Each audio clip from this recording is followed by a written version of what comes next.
लागू किया। अब जब चुनाव में नतीजा आया, कांग्रेस तो साफ हो गई। नेशनल कॉन्फ्रेंस के साथ मिलकर के कांग्रेस को 2-4 चुन के आए, उन्होंने रेजोल्यूशन मूव किया जम्मू कश्मीर असेंबली में, कहता कि 370 वापस लाना है, आरक्षण हटाना है। और यहाँ महाराष्ट्र में आरक्षण का बाबा साहब भीमराव अंबेडकर का नाम लेकर के संविधान पकड़ के नाटक करते हैं। और वह आप पूछिए उनको, आप पत्रकार बंधुओं से मेरा अनुरोध है, अब राहुल गांधी को पकड़ के पूछिए कि जम्मू कश्मीर में आप आरक्षण का विरोध क्यों किया। और कई सवाल है, बहुत सवाल है। मैं 1-2 सवाल सिर्फ कांग्रेस पार्टी को आपके माध्यम से पूछना चाहता हूं, फिर मैं अपना बात को समाप्त करूंगा। 1951 में बाबा साहब भीमराव अंबेडकर ने नेहरू का कैबिनेट से इस्तीफा दिया। वो कैबिनेट कोई नेहरू का कैबिनेट नहीं था, वो चुनाव होकर के कैबिनेट नहीं बनी थी, वो एक आजादी मिलने के बाद एक सामूहिक कैबिनेट था। और पंडित जवाहरलाल नेहरू ने बाबा साहब भीमराव अंबेडकर को इतना इंसल्ट किया और इतना किनारा किया। बाबा साहब का अपना दुख दर्द, दिल में जो गुस्सा था, वो पत्र में जब उन्होंने इस्तीफा दिया, पत्र में लिख के किया, क्यों इस्तीफा दे रहे हैं, नेहरू के साथ क्यों काम नहीं करना चाहते।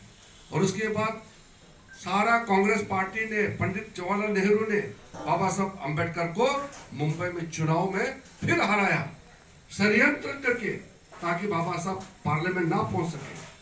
इतना इंसल्ट किया।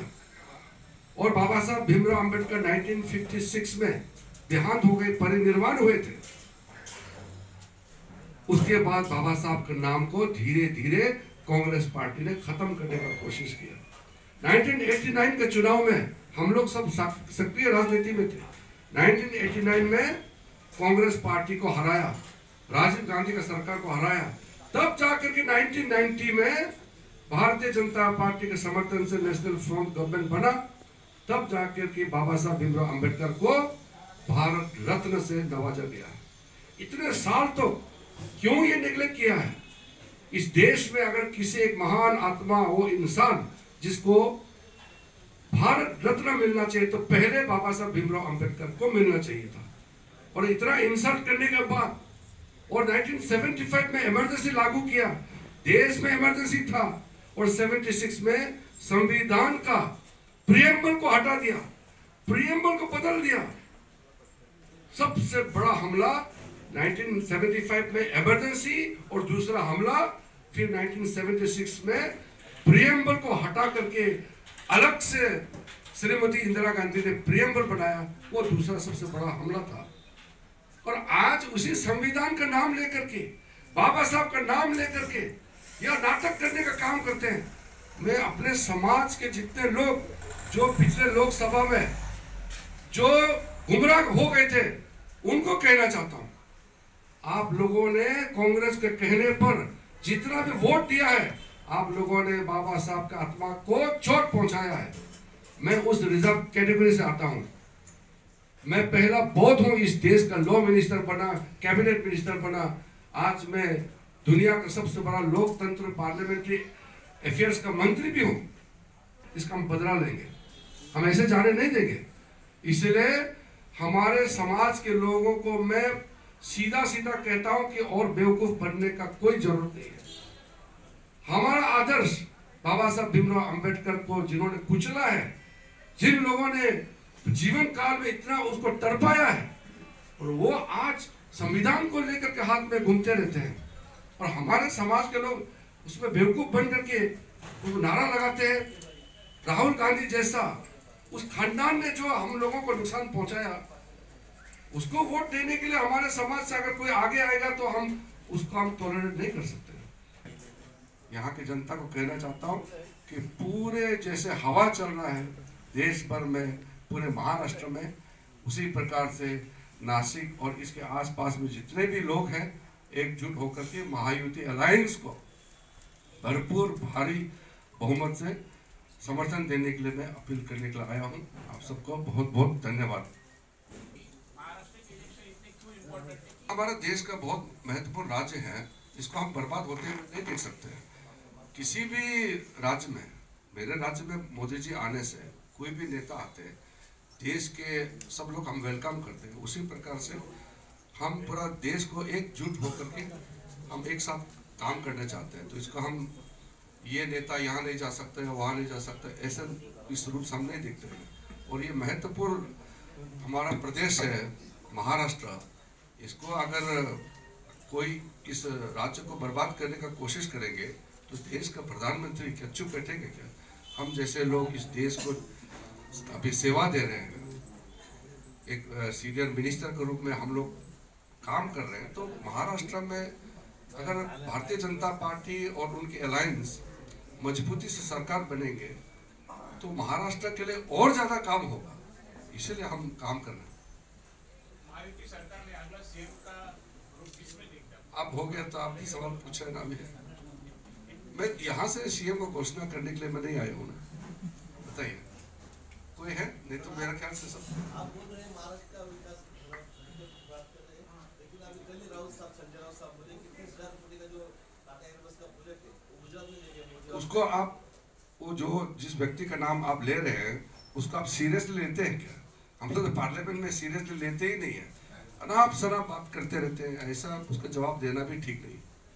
सर अभी एक नैरेटिव सेट किया जा रहा है, ऐसा कहा जा रहा है कि महाराष्ट्र की जितनी भी इंडस्ट्री है, बड़े-बड़े प्रोजेक्ट में गुजरात जा रहा है। ऐसा नहीं है, अब बार-बार इन्होंने भी ये कहा। देखिए हर राज्य को नैरेटिव चलाने से क्या होता है, सच्चाई पे चलना होगा। आज सबसे ज्यादा इन्वेस्टमेंट महाराष्ट्र में आ रहे हैं। हर राज्य को विकसित होना है, हर राज्य को आगे बढ़ना है। कि अभी हमारे प्रदेश में सबसे बड़ा हाइडल, देश का सबसे बड़ा हाइड्रो पावर स्टेशन बना रहा है, तो महाराष्ट्र के लोग भी खुश होंगे ना। तो उसी प्रकार से महाराष्ट्र में अगर हमारा एरोनॉटिक लिमिटेड्स का एयरक्राफ्ट का ये पार्ट्स बना रहे हैं, महाराष्ट्र में अगर बुलेट ट्रेन बना रहे हैं, तो हम खुश होंगे ना, हमारा देश का हिस्सा है। इसमें ये प्रदेश वो प्रदेश करके मत देखिए। जहर डालने का जो भी काम करेंगे उसको आप लोग सीधा नकार देना चाहिए। हर एक भारतीय को गर्व होना चाहिए कहीं भी विकसित हो। और मुंबई हमारा देश का आर्थिक राजधानी है, तो क्या हम उसमें गर्व महसूस नहीं होते हैं क्या? होते हैं ना। सर ऐसे ही सर नासिक में मोदी जी ने और आज मुंबई में अमित शाह जी ने उद्धव ठाकरे जी को एक चुनौती दी है कि वो राहुल जी के जबान से स्वतंत्र वीर सावरकर और बाला साहब ठाकरे के बारे में कुछ तो भी अच्छा निकाले। क्या आपको लगता है आप भी इस तरह की चुनौती देना चाहते हैं, या आपको लगता है कि ऐसा होगा? देखिए चुनौती क्या, जो प्राइम मिनिस्टर ने कुछ कह दिया वो हमारा नेता है। शिवसेना का जो असली विचारधारा बाला साहब ठाकरे जी का जो विचारधारा है वो भारतीय जनता पार्टी की विचारधारा से अलग नहीं है। तो एकनाथ शिंदे जी के नेतृत्व में उसी ओरिजिनल विचारधारा में चले हैं। अब उद्धव ठाकरे जी का जो ग्रुप है उसको देख करके मैं भी कंफ्यूज हो जाता हूँ। यहाँ वो बाला साहब ठाकरे का नाम लेते हैं, केरला में वो मुस्लिम लीग का साथ अलायंस है, दिल्ली में ऐसे लोगों का साथ काम करते हैं जो बाला साहब को गाली देते हैं।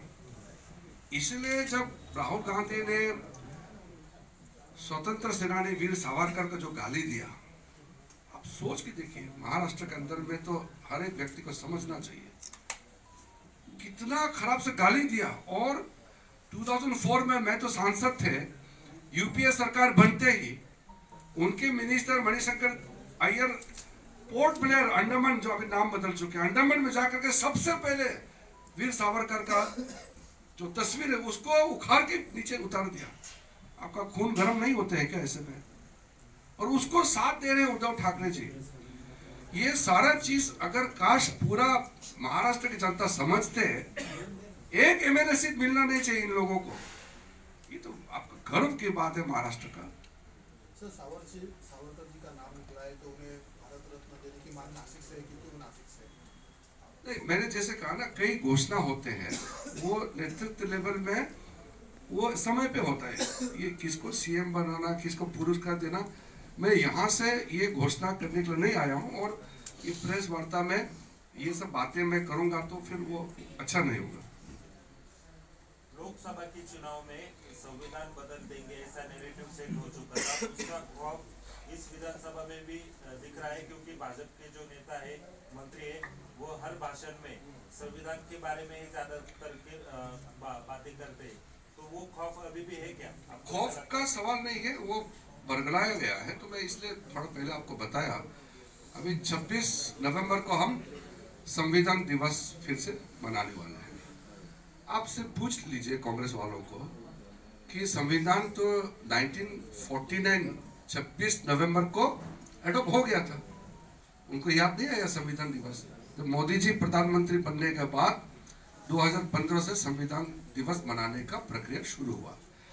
अब हम 75 वर्ष पूरा हो जाएंगे इस बार, और 75 वर्ष के इस वर्षगांठ में हम किताब भी निकालने वाले हैं संविधान को लेकर के। संविधान कैसे बने, कौन लोग थे वो आरक्षण का विरोध करने वाला, वो हम नहीं कह रहे। आरक्षण का विरोध पंडित जवाहरलाल नेहरू ने संविधान सभा में विरोध किया खड़ा करके। अब ये डॉक्यूमेंट है, हम तो उस समय तो पैदा भी नहीं हुए थे। अब ये सब जनता के बीच में जाएंगे, पछताएंगे कांग्रेस। संविधान का नाम लेकर के उन्होंने कुछ वोट बटारे, आज तो पूरा उसका पोल खोल गया। तो हम ये संविधान दिवस के दिन में भी हम इसको साल भर चलाने का हमने उसी दिन से शुरू करने का निर्णय किया है।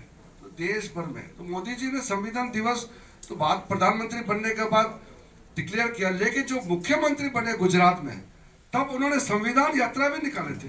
पहला मुख्यमंत्री खुद पैदल चलते थे और गाड़ी में संविधान किताब रख करके लोगों के बीच गए कि संविधान सिर्फ सजाने के लिए सिर्फ नहीं, संविधान किताब के अंदर में जो मूल भाव स्पिरिट है उसको भी आम लोगों तक पहुंचाना है। ये सारे चीज जो प्रधानमंत्री मोदी जी ने किया है, अगर इसको हम लोग नहीं समझेंगे तो ये तो बहुत दुख की बात है। कांग्रेस वाला तो उनको क्या है, उनको तो मुस्लिम को वोट बैंक बनाना, हिंदू को विभाजित करना और हमारा बाकी जो पिछड़े वर्गों को उसको गुमराह करना, कंफ्यूज कराना, उनका तो कोई लक्ष्य तो है नहीं। आप कभी सुना है क्या 1947 से नेहरू जब से प्रधानमंत्री बने कभी कोई लक्ष्य रखा है क्या? कब ताकतवर राष्ट्र बनना है, कब विकसित बनना है भारत को, दुनिया में भारत कहाँ पहुंचना है, कभी आपने लक्ष्य सुना है क्या? कांग्रेस की ओर से लक्ष्यहीन है। मोदी जी ने अभी लक्ष्य रखा है 2047 तक हम विकसित राष्ट्र बनेंगे और उस दिशा में हम काम कर रहे हैं और उस स्पीड से जा रहे हैं हम तो बहुत अच्छा लगता है, क्योंकि पहले दिन से मोदी जी के साथ में मंत्री रहे हैं तो हर एक चीज मैंने क्लोजली देखा है। उतना काम करने वाला ऐसा प्रधानमंत्री किसी देश में, सिर्फ भारत का ही बात नहीं है, मोदी जी जैसे प्रधानमंत्री किसी देश को मिला ही नहीं है, जो एक फेज के समय में पूरा देश का तकदीर को बदल दिया है। ये तो गर्व की बात है हम लोगों के लिए, एक किस्मत की बात है कि ऐसे नेतृत्व हमारे कार्यकाल में मिले हैं। किरण जी, ये आप जो बातें कर रहे हैं तो अभी जो भी है ये सब ऐसा लग रहा है पार्लियामेंट्री इलेक्शन चल रहे हैं। एक्चुअली असेंबली इलेक्शंस है, यहाँ पे जो प्रॉब्लम्स है, यहाँ पे नासिक में किसान है, नासिक की कुछ समस्या है, आने वाले 2 सालों में कुंभ मेला होने वाला है, उसके बारे में कोई बात नहीं कर रहा है, कोई एजेंडा नहीं बता रहा है कुछ। उसको तो आप लोग ने लोकल एमएलए को पूछा होगा, आपने जरूर, हमारा जो विधायक या हमारे जो यहाँ लोकल लीडर है वो आपको जरूर ये तो बताएंगे। अब मैं हर एक विषय को बात करेंगे तो आपका पास सुनने की क्षमता है तो मैं 5 घंटा बैठ के बात कर सकता हूँ, लेकिन जो है पूरा जो भी आ रहे हैं, सब लीडर्स आ रहे हैं, भाषण हो रहे हैं, अलग अलग मीटिंग्स। तो पिछले लोकसभा में इन्होंने जो नैरेटिव, गलत नैरेटिव खड़ा किया उसको क्लैरिफाई नहीं करने से तो फिर ठीक बात नहीं ना, क्लैरिफाई करना चाहिए। नहीं तो आप सोचते हैं कि महाराष्ट्र एक बहुत बड़ा प्रदेश है और देश का भविष्य में महाराष्ट्र नहीं पढ़ना चाहिए, सिर्फ ये लोकल खाना पीना में रहे, ऐसा तो हो नहीं सकता है। देश को आगे बढ़ाने में महाराष्ट्र का सबसे बड़ा योगदान होगा, तो इसको इस तरीके से नहीं देखना चाहिए। पार्लियामेंट्री का विंटर सेशन है 25 से कैसा होगा, क्या होगा? नहीं, मैंने कल मुंबई में बताया कि पहली बार पार्लियामेंट में प्रधानमंत्री का भाषण को इन लोगों ने डिस्टर्ब किया, कभी ऐसा नहीं होता है।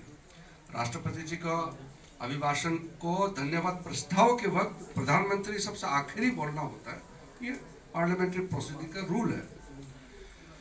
मैंने as a parliamentary affairs minister Congress अध्यक्ष से भी मैंने बात किया, मल्लिकार्जुन खड़गे और बाकी फ्लोर लीडर से मैंने बात किया कि शांति से पार्लियामेंट चलना चाहिए, बिजनेस ट्रांजैक्शन होना चाहिए।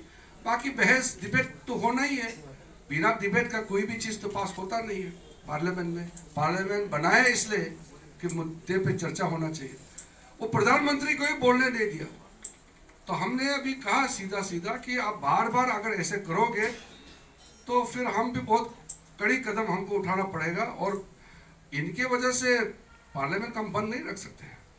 देश के लोगों ने हमको देश सेवा करने का निर्देश दिया है, देश का जनादेश है, उसके मुताबिक हमको देश के लिए काम करना है। अगर बाधा डालेंगे, पार्लियामेंट बंद करने का कोशिश करेंगे, तो इससे कोई उनका सक्सेस नहीं होगा, हम ऐसे होने नहीं देंगे। हमने काफ़ी टॉलरेट किया पिछली सदन जो बजट सेशन के समय में। आगे जो सत्र होगा हम शांतिपूर्वक बहुत ही सार्थक पार्लियामेंट में हम बहस चाहते हैं, लेकिन अगर बहस नहीं चाहते सिर्फ कुएं में कूद करके नारा लगाते रहेंगे तो ये ठीक नहीं है। तो हम बहुत अच्छी तरह से हम अपील कर रहे हैं। देखिए अभी सेशन आने वाले हैं। ठीक। Thank you.